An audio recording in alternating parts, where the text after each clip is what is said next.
Hi guys, in front of me is ALCATEL One T10 Smart from 2020, and let me show you how to change wallpaper on this device.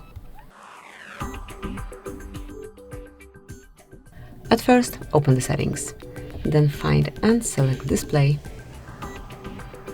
and enroll wallpaper. Here you can select the source from which you want to pick your wallpaper. It can be one from Live Wallpaper, something from your own photos, or one picture from Wallpapers album, and I would like to pick something from this album. Actually, there's okay, so we've got the access now. So now you can smoothly tap on particular picture, the one that you want to apply.